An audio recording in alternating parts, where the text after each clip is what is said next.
Well, hello, this is Pastor Jeff Short, and welcome to another edition of Christian Answers for today. Today I'm going to be talking about a topic that I've talked about before, but have to address it again. We're looking at a growing culture of death here in our culture, American culture specifically, but Western civilization in general. We're seeing a rise in the culture of death, specifically the casualness and the normalization of the abortion culture. And we're seeing this all over the place. And today I want to address the issue and talk about it in a couple of instances that I find really disturbing. One is, first of all, we're going to see a little video clip from a Christian teacher and pastor and professor, Dr. James White. He has a program called The Dividing Line, and he is commenting on a video that was posted on YouTube by a young woman who decided that she wanted to go through the experience of having an abortion. And so she deliberately got herself pregnant, and she then deliberately videotaped herself undergoing an abortion. And the purpose for this, she says, is so that she can show people that it's no big deal and that it's not really painful and that it's a positive experience. And so she went through this entire thing, and she actually killed a child in the womb, her child. She murdered her baby just to make a video to show people that it's no big deal. And this is a glaring example of the culture of death, and James White is going to articulate that very clearly. So I wanted to show his commentary on this abominable video that was put out by this young woman. I mean, if you can't think of anything more inappropriate to do than what this woman did, then you're right on, because it is so inappropriate to do this. And we've seen this kind of an attitude growing in our culture more and more and more, and finally we're seeing it happen before our very eyes. People are literally buying into the culture of death, and they're spreading the culture of death. And so unfortunately we have to witness this, but I want to point that out, and we're going to hear James White comment on it. So let's roll that video clip here. We're going to see the video, the little 3-minute video from this young woman. There are no graphic depictions on here. It's just sad to see a woman would go through this charade just to say she did. And then we're going to see the commentary by James White. So let's roll that video. Let's just talk. My name is Emily Letts. Hi. Hi. I am a patient advocate at the Cherry Hill Women's Center. I talk with women before their abortion procedures. I found out that I am pregnant. Hey, I'm pregnant. And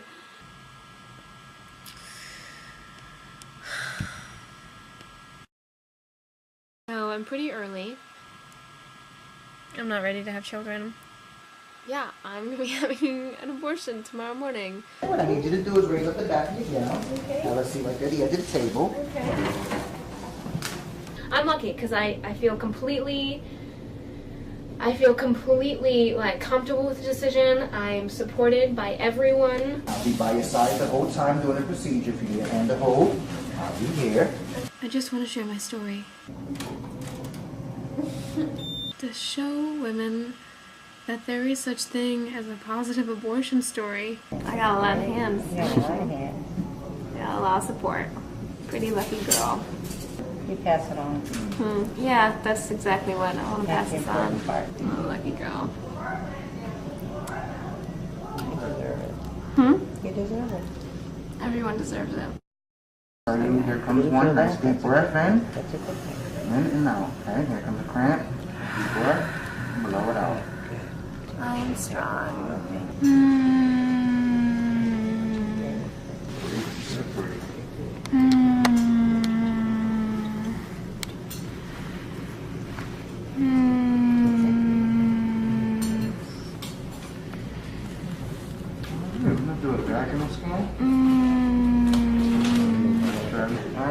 done. Very good. Very good. We're just going to wipe off and clean. You'd be great. You're a little trooper there. Oh my god, you guys are my heroes. Yeah, cool. Feel good. I'm done. Yay.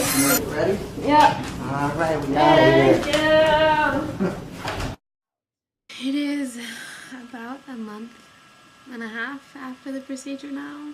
I feel like I talk to women all the time and they're like, of course everyone feels bad about this. Of course everyone's gonna feel guilty, as if it's a given how people should feel about this, that what they're doing is wrong. I don't feel like a bad person. I don't feel sad. I feel in awe of the fact that I can make a baby.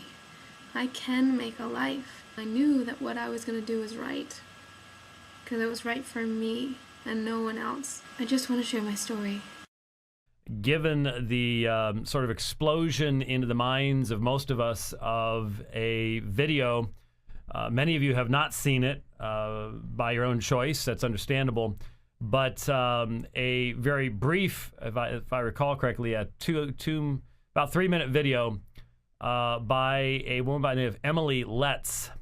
When I first saw it, it was advertised as a woman who recorded her own abortion. She did not. It's her talking about it. It's her in the room. It's her afterwards. But the abortion is never shown. You do not see the destruction of the little child. You do not see the destruction of the body.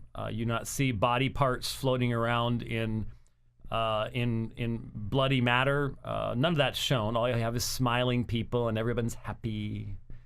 So on that level, it's just an abject lie, because there is no.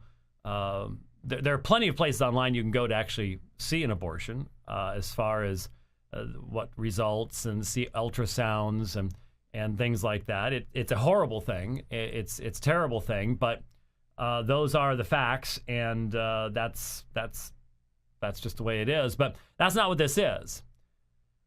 Instead, this is, I believe, what you have here is one of the most shocking examples of the moral and ethical disaster that is Western culture once it becomes fully secularized. I've heard a lot of people that are very angry with this woman, and certainly when you understand that, at least according to the information that I have here from a, let's see, what was the source? A Cosmopolitan article. That this woman was having sexual intercourse with multiple partners without birth control. So sort of looking to do this, it seems. And then to try to turn it into a quote-unquote positive experience.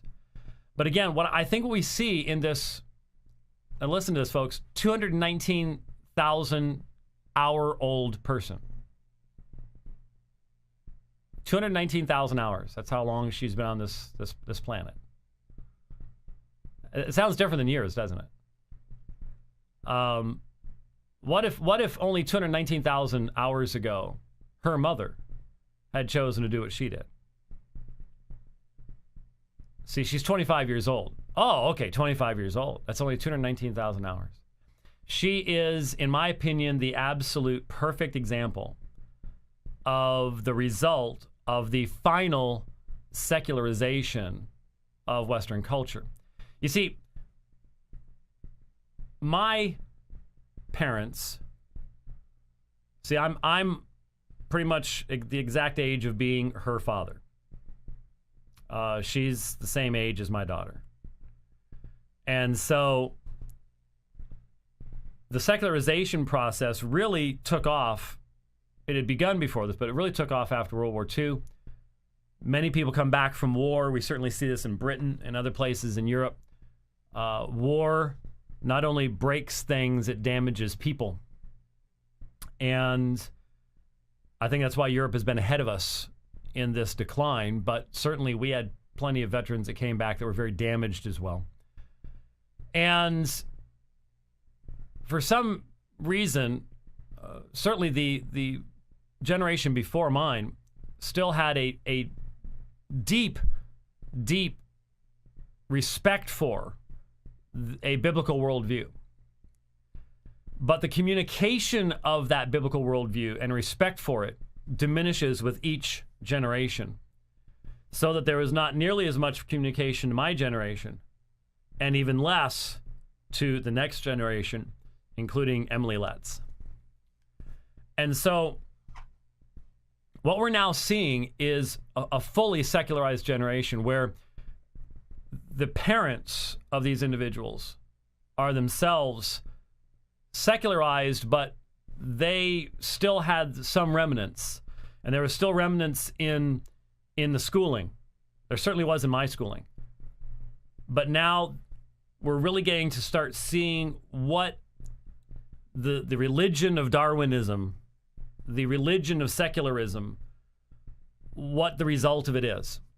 And as Christians, if we believe that man is created in the image of God, then when someone is not only suppressing that knowledge, but now lives in a society where everyone else gathers around to help them suppress that knowledge, to tell them that it's good, that it's proper, that it's appropriate to be able to live in this godless fashion and to not live with a recognition of the existence of God and our own transcendent meaning and all the rest of these things.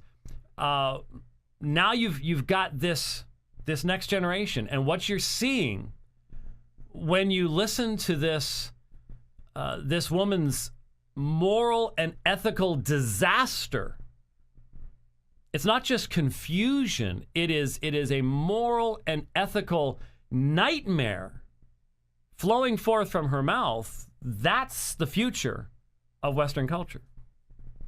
That's the future of Western culture.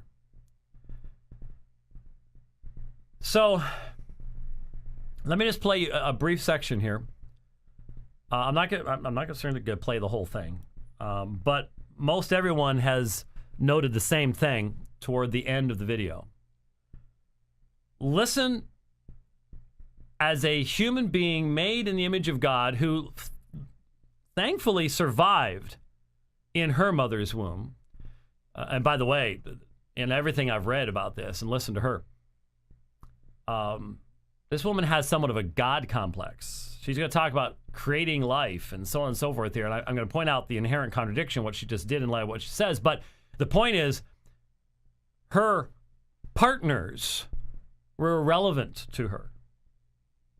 Like they don't even exist. They're just sperm donors. It's nothing more than that.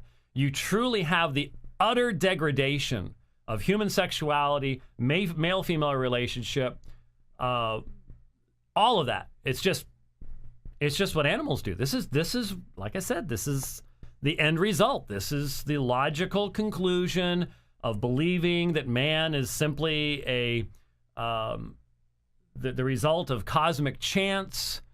I was going to say highly evolved, but there is no high in true evolutionary theory.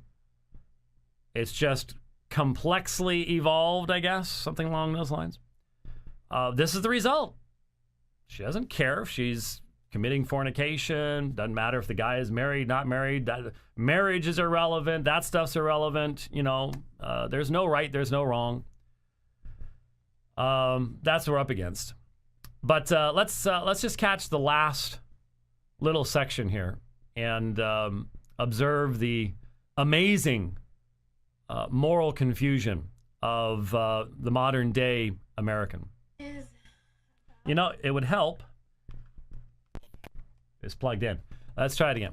A month and a half after the procedure now, I feel like I talk to women all the time and they're like, of course everyone feels bad about this. Of course everyone's going to feel guilty, as if it's a given how people should feel about this, that what they're doing is wrong. I don't feel like a bad person. I don't feel sad. I feel in awe of the fact that I can make a baby. I can make a life. I knew that what I was going to do was right, because it was right for me and no one else. I just want to share what can you even begin to say? she properly recognizes the role of guilt and shame, which our society is doing its best to completely banish from existence. But we can't, because of the fact that we are made in the image of God, and therefore when we break his law, we will experience these things. The utter contradiction, the level of self-deception that is involved in being able to say, "Oh, it's wonderful. I can create a baby. I can make a life. I just destroyed that, but I can do it. I could do it again easily. Just need one of those male guys, Don't have to have any relationship with him. Just, It is absolutely, I mean, the pro-abortion people that are pushing this video, didn't they hear that part? What did she just say? That was a baby. That was a life. Hello? Well, not till it's actually born, blah, blah, blah, blah, blah, blah. Let me just say, if you look at this woman, I fully understand. I fully understand the anger that listening to this massively confused, contradictory woman who clearly is not mature enough to be engaging in any sexual activity whatsoever, but doesn't care. Clearly does not think through morals or ethics or any of these things, and yet is viewed as a responsible member of society with equal voting rights to everybody else. I understand the frustration and anger that comes from that. But speaking to Christians, you need to realize this is our mission field. This is our society now. It shouldn't be that way, but it is. That's where we live now. We live in a moral and ethical disaster zone with people who do not think these things through, have never been taught how to think these things through. Their parents did not model for them how to do this. My generation didn't do that. Our fault. But this is our mission field. And before we wrap ourselves up in our robes of righteousness and go after this woman, let's remember, we keep saying it, but I don't know that we always believe it. But for the grace of God, there go my children. If you're old enough like me to look at someone as being like this, as just so young, there go I, but for the grace of God. And especially to Christians who know better, who have the light of Scripture, who have the light of God's revelation.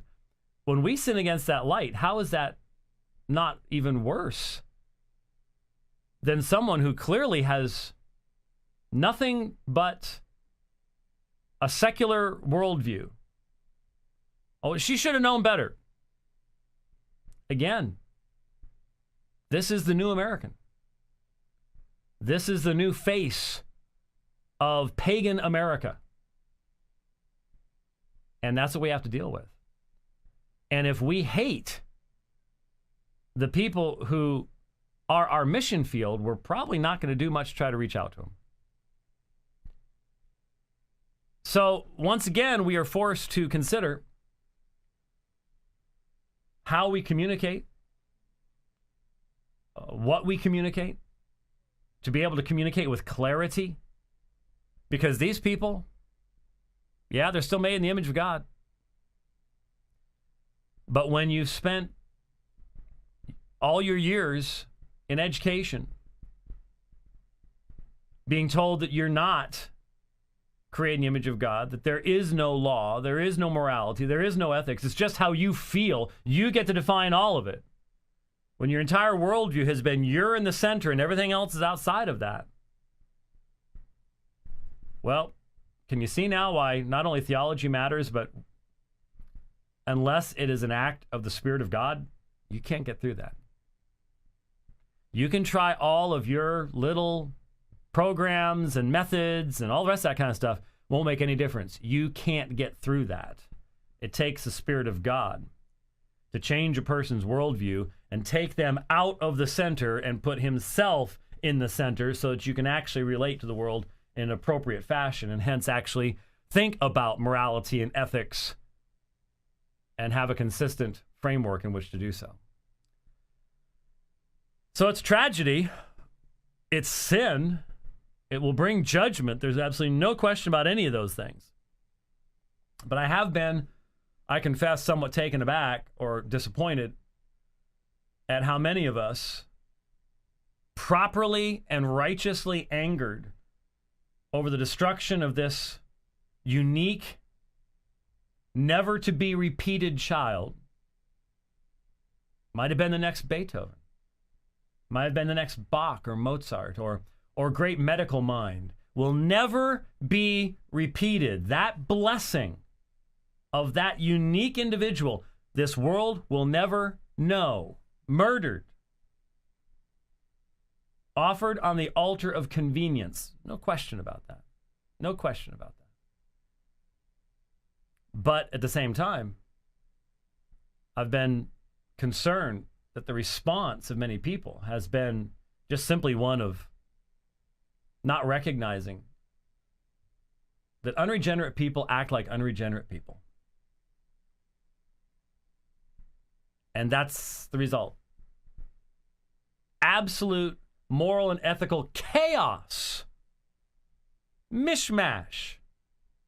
No meaningful way for this young woman to engage in any kind of meaningful discussion of what's right and wrong in society, let alone big issues like war and capital punishment and justice. And oh, no way at all. It's all just whatever I feel. That's secularism.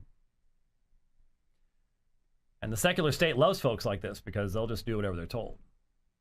Another thing to keep in mind. So, wanted to comment on that. Okay, we're back from that video clip, and what more can you say? It's just disturbing to see that this is taking place in our culture. This kind of an attitude is taking place among people today. It's very disturbing. Another disturbing thing that I saw and I want to bring out before we end the program is I happen to be listening to Sirius XM radio on a car I was driving, and I tuned it over to the comedy channels. They have about 3 or 4 comedy channels there, and you flip it over there and you can hear different comedians do stand-up comedy. Well, I happened to turn it on a female comedian, Amy Schumer. Now, I've never seen her perform. I've never seen her on TV performing jokes and stand-up comedy, but I said, well, let me listen to her, see what kind of comedy she has.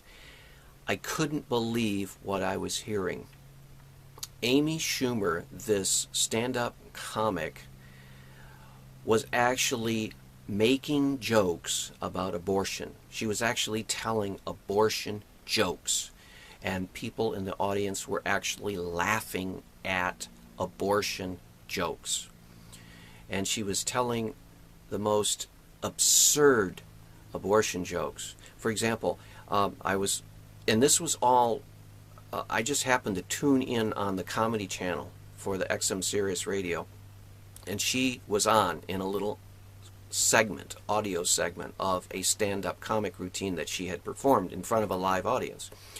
And so she's talking about drinking, she's talking about all kinds of other things, and so she stands up and she's talking about drinking. She says, I like to drink and I like to overdrink and all this stuff. Okay.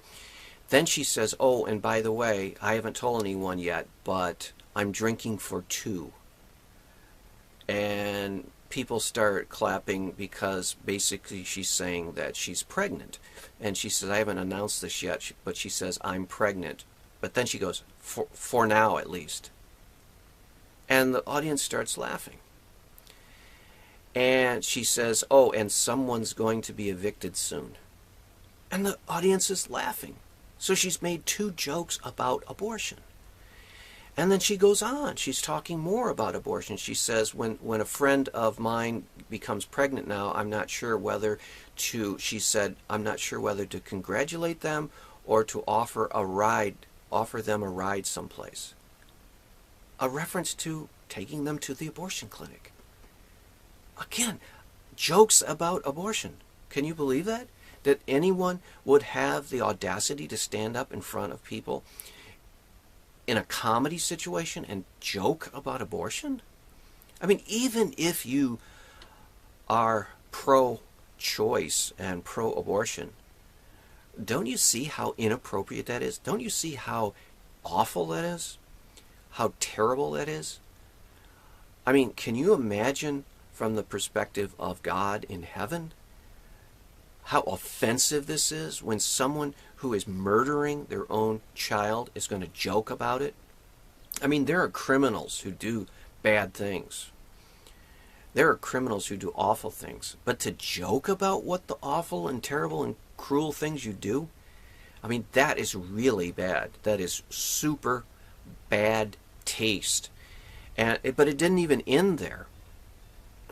She goes on and tells the joke about how, she says, it's very awkward to go over to a friend's house and meet the little child that you had told her that she had better abort.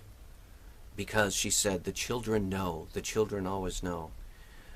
In other words, she had advised this friend to abort that baby. The friend didn't, and now she's meeting that child who is now growing up, and it's awkward, she says. And that's laughter, in the background because it's a comedy situation.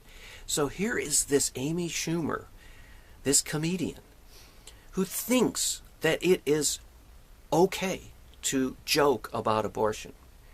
I mean, this is the culture of death, people. This is the culture of death come right in your face. And I don't know what she's thinking, and I don't know what her beliefs are, but there is going to be a day where she is going to have to stand before God Almighty, and she will have to give an account for her flippant, loose, casual attitude about murdering children in the womb. And that's what it is. Now, she doesn't believe that, but she knows that there are millions and millions of Christians around the world, and especially in this country, that believe that it is murder. And they hold that as a strong conviction. And her casual, disrespectful attitude toward their conviction on that issue, she will have to give an account to God, not only for laughing at murder, but for getting in the face of people who want to protect and defend the unborn, and just thumbing her nose, not only at God, but at people, and being utterly disrespectful. This is the culture of death, and we're going to see more of it, and we need to pray to God that He will intervene and stop this insanity, because it's going to get worse. It's going to get worse and worse and worse until the final judgment of God comes upon this nation. And then it will be over. So I wanted to bring that to you. This was a heavy and very strong show today, and I hope that it has informed you to get on your knees and pray for this situation, because we need to see God's hand intervene and save our nation and save people's souls before the judgment comes. Well, this is Jeff Short. We'll see you back here next week on another edition of Christian Answers. God bless.